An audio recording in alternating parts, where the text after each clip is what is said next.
Selamat berjumpa kembali dalam mainan audio Sahabat Seperjalanan. Hari ini adalah hari Rabu 9 Oktober 2024. Tema renungan saat teduh kita dengan judul Keahlian Paling Ahli. Firman Tuhan terambil dalam Ibrani 3 ayat 3 sampai dengan ke-5. Sebab ia dipandang layak mendapat kemuliaan lebih besar daripada Musa, sama seperti ahli bangunan lebih dihormati daripada rumah yang dibangunnya. Sebab setiap rumah dibangun oleh seorang ahli bangunan, tetapi ahli bangunan segala sesuatu ialah Allah, dan Musa memang setia dalam segenap rumah Allah sebagai pelayan yang memberi kesaksian tentang apa yang akan diberitakan kemudian. Mari kita berdoa. Bapa dalam surga, biarlah kami boleh belajar menyanjung, menghormati kepada pribadi yang tepat dan bukan kepada pribadi yang salah. Dalam nama Tuhan Yesus kami berdoa, amin. Shalom sahabat seperjalanan yang dikasihi Tuhan. Keahlian paling ahli berarti dialah ahli dari semua orang-orang yang ahli di muka bumi ini. Kalau kita belajar bahwa setiap kita itu pasti punya idol, punya orang yang kita kagumi, punya orang yang kita cintai, punya orang yang begitu terkenal dalam diri kita. Kalau kita belajar dalam pertumbuhan usia anak-anak, mungkin waktu kecil anak-anak itu mengagumi orang tuanya, mengagumi nenek dan kakeknya. Dalam pertumbuhan usia menjadi remaja, dia mengagumi bintang filmnya. Dia mengagumi adalah tokoh-tokoh yang diidolakannya, baik itu bintang film, baik itu penyanyi, baik itu mungkin seorang penari, atau seorang ahli di bidang tertentu yang dia kagumi. Dalam proses kemudian perjalanan hidup manusia, ada kekaguman-kekaguman kepada orang-orang tertentu. Namun kemudian ada proses mengalami yang namanya itu kekecewaan. Setelah orang yang dikagumi itu ternyata berbuat salah atau tidak sesuai dengan harapannya di kemudian hari, maka timbullah kekecewaan. Sekalipun dia cerdas, sekalipun dia pandai, sekalipun dia seorang yang dikagumi sebelumnya, namun yang namanya manusia itu ada kelemahan. Yang namanya manusia itu ada yang namanya itu kelalaian yang bisa diperbuat. Belum kemudian yang namanya harapan itu bisa setinggi langit. Harapan itu tidak mudah diturunkan, tapi kenyataan itu akan membuktikan siapa orang yang kita kagumi sesungguhnya itu. Pada bagian firman Tuhan kita dibaca dikatakan bahwa Musa itu sedemikian dikagumi oleh orang-orang Yahudi. Dan Alkitab pun mencatat Musa itu memang setia dalam segenap rumah Allah sebagai pelayan yang memberi kesaksian tentang apa yang akan diberitakannya kemudian. Namun kita tahu Musa pun juga adalah pribadi yang tidak sempurna.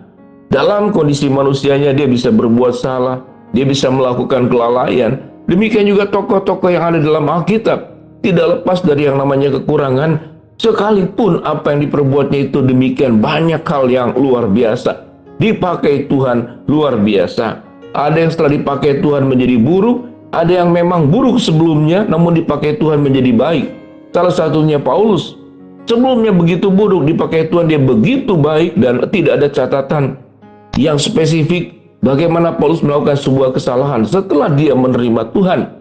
Tapi ada orang yang sedemikian baik sebelumnya, namun setelah menjadi anak Tuhan kemudian menjadi sombong seperti Saul dan tokoh-tokoh yang ada. Rasul yang diangkat oleh Yesus, Yudas Iskariot, dipilih sebelumnya namun menjadi lebih buruk. Itulah orang-orang yang ideal menurut kita, yang kita kagumi, yang punya kelebihan, namun ternyata mengecewakan di kemudian hari. Dan firman Tuhan kemudian memberikan sebuah gambaran mana yang lebih utama, bangunannya atau si ahli bangunannya. Dalam ayat 3 dikatakan sama seperti ahli bangunan itu lebih dihormati daripada rumah yang dibangunnya. Kalau kita berbicara tentang rumah yang dibangunnya siapa, artinya seluruh ciptaan yang ada dalam dunia ini. Saudara boleh mengagumi binatang tertentu, saudara boleh mengagumi tokoh tertentu, saudara boleh mengagumi mungkin tanaman-tanaman tertentu, khususnya bagi pencipta tanaman bunga tertentu, dan kita berikan waktu yang banyak mengurusnya, merawatnya. Namun jangan melupakan bahwa semuanya itu adalah ciptaan yang diciptakan oleh Allah. Seluruh apa yang kita capai, apa yang kita gapai, itu menjadikan sebuah keahlian yang kita miliki untuk mencapainya. Kita bisa mungkin mengagumi diri sendiri karena kita bisa mencapai sesuatu, karena ada keahlian, ada skill, ada kepandaian yang kita miliki. Kita bisa mengagumi orang lain karena orang itu menjadi sebuah contoh idola yang diidolakan oleh kita. Namun harus diingat, semua yang ada di muka bumi ini sifatnya itu adalah ciptaan. Dia bukan pencipta. Semua yang ada di muka bumi ini seperti yang firman Tuhan katakan, itu bangunan, bukan ahli bangunan. Sedangkan firman Tuhan berkata, siapa ahli bangunan sesungguhnya? Yaitu Allah sendiri. Allah yang menciptakan kita, Allah yang menjadikan kita, Allah yang memberkati kita, Allah yang memberikan penyediaan apa yang kita butuhkan. Dia adalah ahli bangunan, ahli dari segala ahli, arsitek dari segala arsitek, kehidupan dari segala kehidupan yang ada dalam dunia ini. Di mana Allah yang memiliki segala sesuatu secara sempurna, itu hadir di dalam keterbatasan dan ketidaksempurnaan manusia. Kalau ada saja satu hari kemudian Tuhan lupa menerbitkan matahari sekalipun memang pemahamannya adalah bumi berputar atau bumi berhenti, lalu berarti ada bagian di bumi yang terlalu atau setiap saat tersorot oleh matahari, ada bagian bumi yang lain sebelahnya lagi itu tidak terkena matahari, maka itu adalah permulaan daripada akhir zaman yang terjadi. Kalau alam semesta ini tidak dijaga oleh Tuhan lalu bergerak secara liar, bergerak ke sana ke sini, kemudian terjadinya benturan, terjadilah yang namanya itu akhir zaman. Kalau setiap hari dari kita bangun sampai kita tidur, semua bisa berjalan dengan baik alam semesta ini, itu karena seorang ahli, yaitu Allah. Kalau kita bisa berfungsi anggota tubuh kita, mata kita tiap sekali bangun bisa melihat, telinga kita masih bisa mendengar, mulut kita masih bisa bicara, tangan kita masih bisa berkarya, kaki kita masih bisa berjalan. Semuanya itu tidak tiba-tiba. Tetapi ada ahli dari segala ahli, yaitu Allah sendiri, yang menjadikan kita bisa menikmati yang namanya itu berkat kehidupan setiap hari. Lidah kita masih bisa merasakan nikmatnya makanan.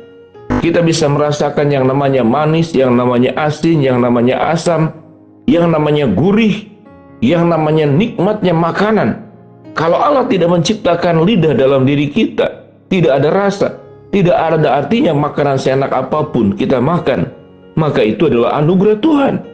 Oleh sebab itu, kalau kita memahami bahwa Allah itu adalah ahli dari segala yang ahli, mari kita hidup dengan baik seperti Musa, menjaga kepercayaan yang diberikan oleh Allah itu dengan baik, yang firman Tuhan katakan, sebab ia dipandang layak mendapat kemuliaan lebih besar dari Musa, sama seperti ahli bangunan.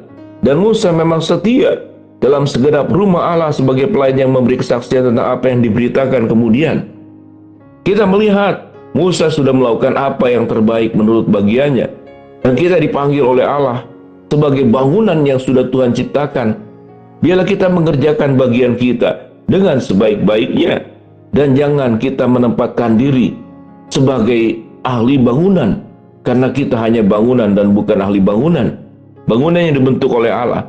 Biarlah segala syukur kemuliaan hanya kita naikkan kepada Allah, dan jangan sampai kita mengidolakan diri sendiri atau mengagumi orang secara salah dan kemudian melupakan Tuhan. Mari kita berdoa. Bapa dalam surga, terima kasih buat kebenaran firman Allah. Kami memiliki Allah ahli di dalam segala ahli. Hamba-Mu berdoa buat sahabat perjalanan yang sakit, Tuhan jamah sembuhkan. Sahabat seperjalanan yang sedang menghadapi masalah, Tuhan bukakan jalan. Sahabat seperjalanan yang sedang berdoa mengharapkan sesuatu, Tuhan kabulkan dengan cara dan waktu Tuhan yang terbaik. Dalam nama Tuhan Yesus kami berdoa. Amin. Shalom, Tuhan memberkati kita semua.